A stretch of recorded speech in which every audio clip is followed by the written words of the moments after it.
is my 999th video. That is a lot of playing, writing, editing, and uploading. If you had told me 12 years ago that I would have made almost 1,000 videos for YouTube, I would have never believed you. I decided to do something special for this review. If you're a frequent watcher of my videos, you might know that I do something called the eShop Dumpster Series, where I find a game on the eShop and see if it's priced from free to 99 cents, and that's all it needs to be qualified for the eShop Dumpster. So this is the way this video started out. I gave myself a goal: review 10 games and spend less than $1. Turns out I've been collecting free games longer than I remembered, and I had 13 free games already that I hadn't reviewed or even played. So I upped my challenge, and I said I would spend no more than $2 on the rest of the games. Now, I didn't review every game I got for free, as I wanted to have a little variation on the companies who made the games that I reviewed, so some of these reviews are shorter than others. There are also a couple snap judgment reviews in here. There's no consistency on the time of the reviews. These are quick and dirty reviews as well, so I won't go into a bunch of detail, unless it's something I really want to talk about. A lot of these games can be played with 2 players, but my kids didn't want to play with me with any of them. The littlest helped me out on one of the titles, but I'll talk about that when it comes up. And I also decided just for this review, I would not do buy, sale, or skip. I would do thumbs up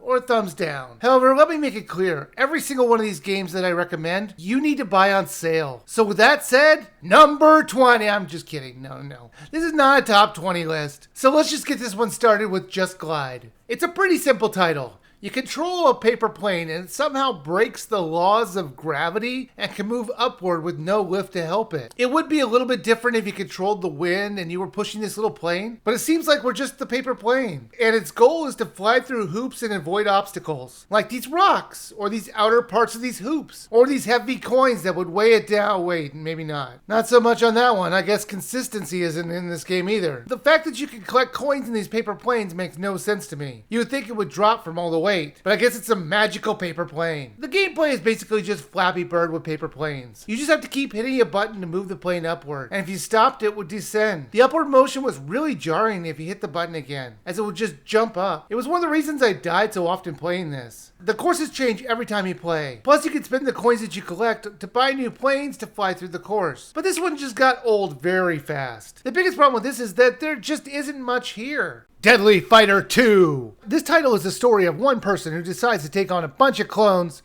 or it's the story of a bunch of clones who can't kill one guy when he's all alone in a courtyard. The enemies will mostly come at you with swords and other projectiles, and you can deflect their attacks and slash back at them. Most of the time it's just one hit is all you need, but the better trained clones need more hits. Now I say clones because it's just the same models over and over again attacking you. Sure, they change it up by having Waldo attack you at times, but the basic idea is the same throughout the whole game. There are boosts you can buy to make your fights a little bit easier. They can be upgraded to make them last a little bit longer, which was nice that you could adjust the gameplay a little, but overall this was a pretty boring and repetitive game to play. The seasons change and the backgrounds will as well, but it's still the same idea of a bunch of people attacking one guy and somehow losing. Geki, Yaba Runner Anniversary Edition. This is the runner, and if you've never played those games before, basically your character that you play never stops running. You're going to have to jump and float around the obstacles. These types of games can be really hard or just challenging. This one was definitely more in the really hard category, but it wasn't unfair. You'll die often, but there are very generous checkpoints. So even if you die, you just restarted a checkpoint. It was very fast to restart, and I actually kind of enjoyed this game. They have you collecting socks, and then if you don't collect enough, they're going to make you redo the level. Luckily, the sock goals of each of these levels was fairly low. If I had to find like a big negative about this game, I would say that the level designs look like it was made with like a make-your-own video game program. It wasn't impressive in any way. However, the gameplay was fun enough if you find this on sale.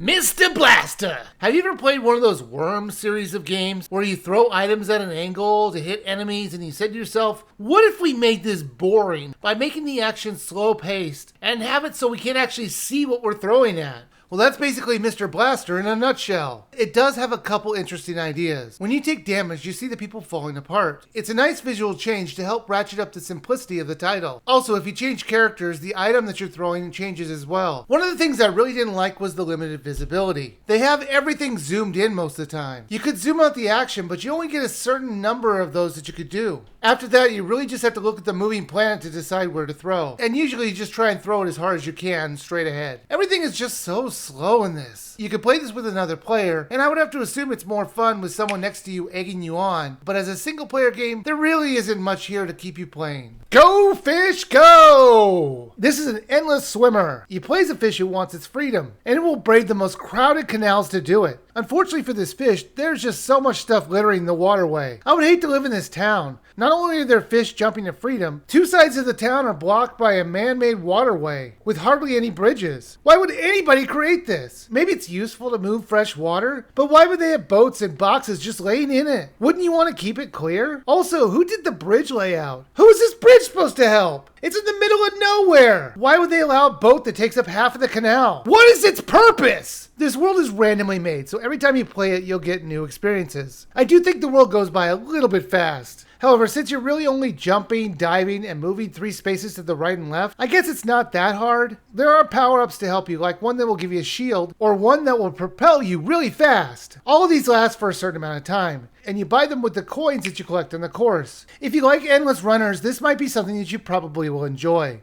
Funbox Party. It's a collection of party games. Well, the word collection is an overstatement. It's 3 simplistic mini-games. So simple, they only use one button. You can play with multiple people or alone. But the games were just meh. So I doubt anybody would want to play this with you. So the 3 games were Up Up, which has you trying to see how far you can make it upwards while avoiding opening and closing gates. Dragon Escape is just an endless runner with terrible controls. You use one button to jump, double jump, and move directions. This level changes every time, which is nice, but that doesn't change the fact that it's not very fun to play. Now, Dum Dum was a very odd game. It has you jumping from side to side trying to get to the top. You can only move from right to left, so if you want to make more precision jumps, you're going to need to stop jumping, and it will have you slide down, and then you jump again from wherever you slid to. It was okay. It had a different take on the platforming genre. There isn't much to recommend here. It feels like it was originally 3 different mobile games, and they just packaged it up into one.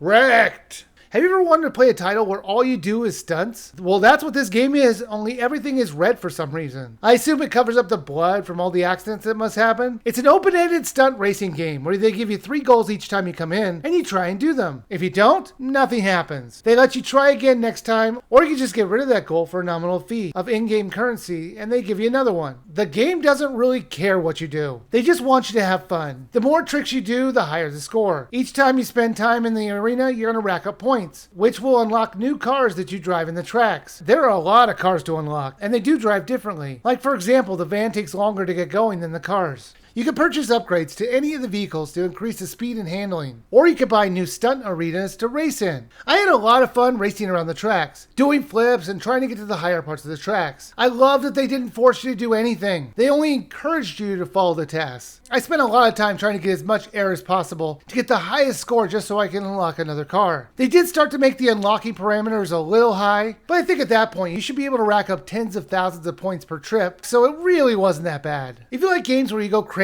and try to do flips and jumps without any pressure of actually playing the games they want you to, well, you should try this game. It's way more fun than you might expect. One Strike. As I'm playing through these 20 games, I am just hoping against all hope that I find one that I just really truly enjoy. And going into this, I really wasn't expecting to like this. And I didn't. I loved it! It takes the simplicity of an idea and makes it fun by having real differences between the characters. You play as a character who has to kill the person that you're up against. One strike will kill them. There are 4 buttons to do this. The main attack button with the A button, block with the B, block backwards with the Y button, and thrust forward with the X button. Depending on the character, sometimes a block or a block backwards could also kill a character if you got lucky. Now, there are not a lot of characters in this, only 7 of them, at least in the base game. It was a little bit disturbing that none of them had faces, but the art for them was really nice. It really felt different, and you had to use different ways of attacking each one. Now, there is DLC to get 3 more characters, and that's one of the biggest downsides I would say about this title. There really is no reason this couldn't be included in the main game. You can play an endless one life mode, where you can see how far you can get. There's also a 5-life mode where you and your opponent will have 5 lives, and whoever kills each other 5 times, you get to see a fatality animation at the end. There's also a tournament mode where you try and get to the top of a bracket. Everything about this game is top notch. I loved the backgrounds as it felt like they put a lot of love into making the worlds look really nice. This game is actually perfect for multiplayer. It's simple enough for people to learn quickly, and its fast-paced action will keep things entertaining. If you're going to buy any of these games on this list when they're on sale, it should be this one. Shut Eye. I have never played any of the Five Nights at Freddy's games, but I also haven't been living under a rock, so I know exactly what they're trying to do. Having you play as someone who gets scared that their toys are going to kill them. Actually, they have every reason to be scared, because it's true. They will try and kill you. You're armed with a flashlight, and with the ability to look up in the bed above you, or under the bed, or to the right of it. You will see the toys move, and shining a flashlight does nothing to them. I think you have to use a music box to make them go away. This game actually has no tutorial. It sort of assumes that you played this type of game before, and if you haven't, you're just gonna have to learn it by playing. But you might be saying, was it scary? I guess. When there's a jump scare, it's mostly unexpected. You're gonna want to move throughout the room to find the batteries for the worst flashlight batteries I've ever seen. This one even outdoes the Ju-On game that I did back for the Wii, or that one collection game that I did for the Wii U that had that haunted hotel. Anyways, the time that you have to survive will increase until you survive all the nights, I guess. I can never do it, nor did I care to. I got bored after the first night. Space Pioneer! This is kind of a problem with doing multiple games that you got for free. You start running into titles that you wouldn't have played if not for a free download. And this is definitely one of them. I do not like top-down shooters. They bore me. This has you playing as a person who does missions like killing enemies or doing something on the surface to finish the level mission they gave you. The worst part about this was the repetition and controls. I didn't like the way I controlled my character. I would constantly fire in the wrong direction thinking I had it right. This game was all about shoot and retreat. They give you regenerating grenades and health to help you. But most of the time it's just blasting with your gun, just waiting for enough experience points in order to upgrade it. Even being a top-down shooter, this one actually kept me a little bit interested. It had a nice level progression system where you could buy new weapons and gear. Did I enjoy my time with this? No, not really, but I don't really like this genre. However, I saw a lot here that a person who likes these type of games might actually get excited over. So if it goes on a deep sale, and if you like these types of games, yeah, go for it. Clock Simulator. So you might be saying, how do you simulate a clock? Do you have to move your hands with the Joy-Cons at the times they show you on the screen? No, but that actually sounds like it could have been a fun party game. Sort of like a better version of that We Play Pose Me game. They have you simulating the second hand. You click the A button every time you think a second goes by. This game desperately needed a metronome or some way of kind of helping you. There's a lot of different modes to play in this. They find a bunch of ways to simulate the second hand gimmick. This could have been a really simple game where they just had one thing, but they put some thought into this. The main problem was it was more interesting than fun. The idea of, could I keep the rhythm of the second-hand clock with no real indication other than my internal timer? Well, the more I played it, the better I got. The problem is that to get really good at this, you're going to need to play it a lot. And that's a hard sell for such a simple game. But it could be a fun diversion for a few minutes. Mana Sparks. This is a roguelike random generated game. And it's extremely difficult. And you guys know how much I love these types of games. Here's a hint. I don't. Unfortunately, I kept dying, so I really couldn't get too far in this game. So this one's gonna have to be a snap judgment review. This is gonna be one of two in this review series. So that's kind of a spoiler for an upcoming review. Now, one of the things I didn't like was the controls. You use the right stick to aim, and you use the RL button to fire. You need to have precision shots, because reloading takes a couple seconds. The enemies will come relentlessly to kill you, and their aim is often straight and true. You will die often and restart back at the camp. You're looking for mana in order to recruit more villagers to this town that you're building. They have you going through the forest and through dungeons, all the while finding loot along the way. Usually the rooms were just kill all the enemies to progress, and the repetitiveness got a bit boring for me. But like I've said in other reviews, this isn't my type of game, so I doubt I would have liked it either way. So if you like roguelike gameplay with a very stiff archery system, you might like this.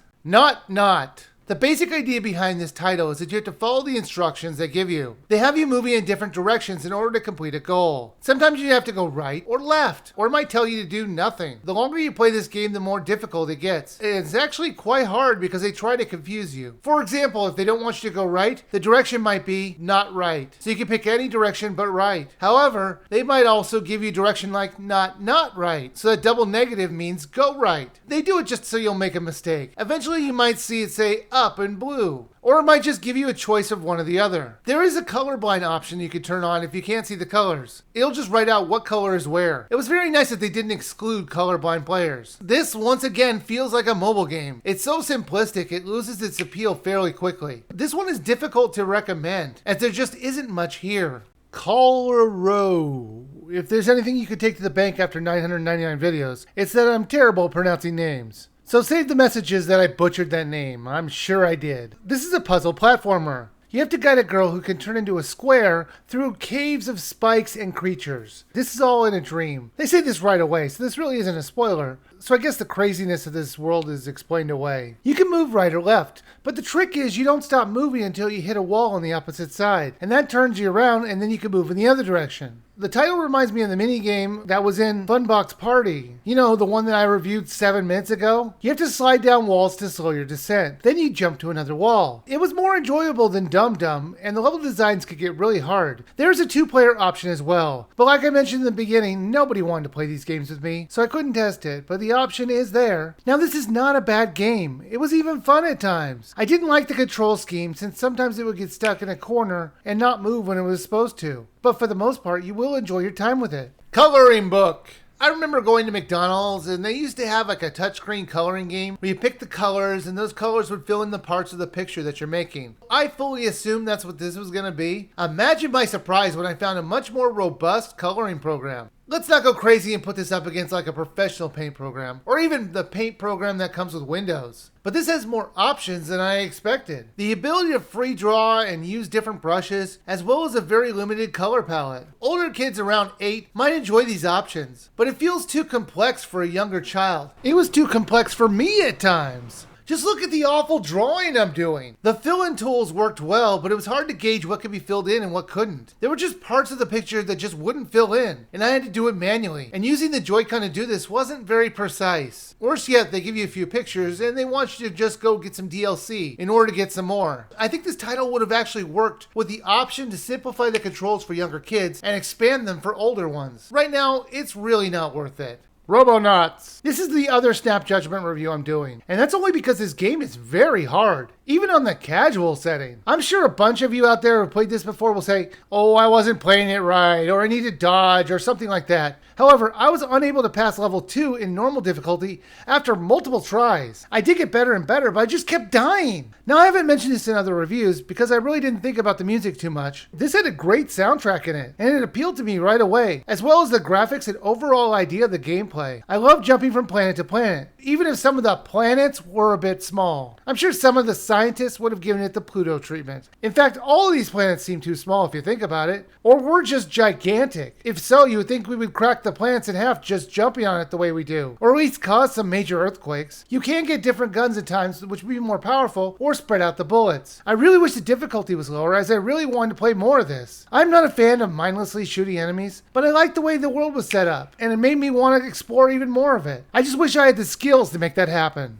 Mushroom Quest. Now this is a good old-fashioned puzzle game. You need to collect blue gems in each of the levels to progress. The developers boast on Nintendo's website page for this game that most people can't get past level 15. And I would agree with that. I got to level 13 and I'm sure I could find an online walkthrough, but I don't like to cheat, so that's about as far as I could figure out. It's not that this game is hard, it's figuring out the order what to do things in. Now you can reset the puzzle at any time, but I do wish there was an undo button. That would have been really helpful. Even if it was as simple as undoing one action. They let you use the analog stick to quickly move throughout the level. If you want precision, you can use the D-pad to move around, and it will move the character one space for every time you hit the D-pad. You have to move boxes, find keys, push switches to find all the gems in the level. It's not as easy as it sounds. Some of the bridges break, you need to have boxes to hold down the buttons, so you need to use everything at your disposal to solve the puzzle. There is no timer, so there's no pressure. Now, there are only 30 levels in this game, but like I mentioned, the title is really difficult. That might take you a while. So if you like puzzles, this might appeal to you.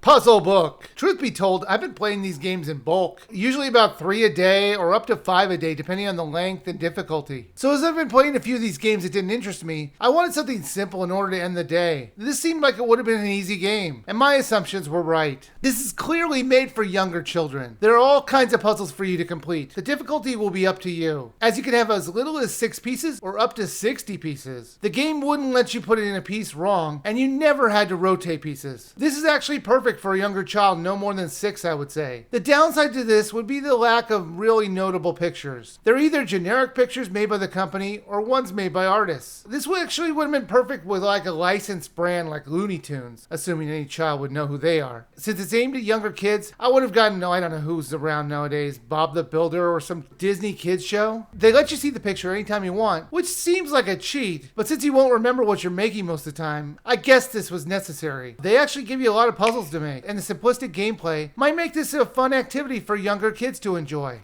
Island Maze. I've run into this type of gameplay before, where you have to rotate a box into a small area in order to get to the goal. Depending on the layouts, it could be fun. Whoever created this, on the other hand, must have said, yeah, what if we did that, and also made them come at the goal from exact angles. Now this feels like a mobile game. In fact, that could be said for a great deal of these titles that I'm reviewing. I truly hated this game. Not because the controls were bad, they were as good as they could be when you're rotating a box. No, it's having to put gems in certain parts of the box in order to exit the level. The problem was you really couldn't see where the gem was. You had to keep rotating it over and over again just to remind yourself, oh wait, it's in this position. It was so frustratingly difficult, I couldn't get past level 4. I wouldn't have even passed level 3 if the littlest didn't see me struggling and help me out. He always had a much easier time with puzzle games. Me, not so much. There isn't much to this title at all. It's just a simplistic game where you're moving a box with overcomplicated gameplay. This is one island I never want to go back to. The Mystery of Woolley Mountain. After playing racing games, platformers, puzzle games,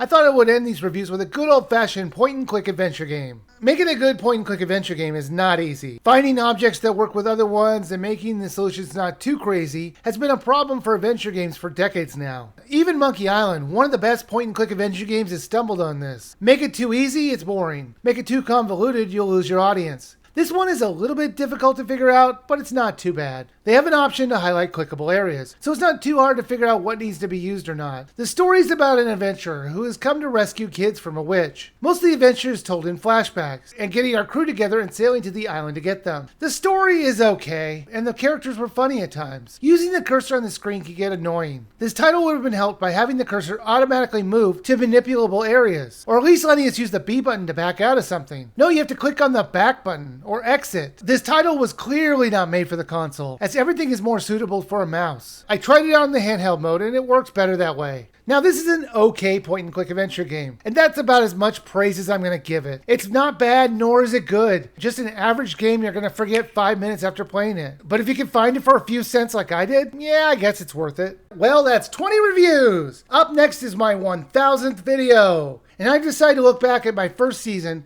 and show a clip of every review I did from that first year. And that's over 100 videos. You can see my humble beginnings with Punch-Out, to see how I started to become more family friendly, and maybe even being a better reviewer. Okay, maybe I shouldn't go crazy there. But in any event, my next video will be the first season of the WeViewer Reviews. Thank you everyone for watching.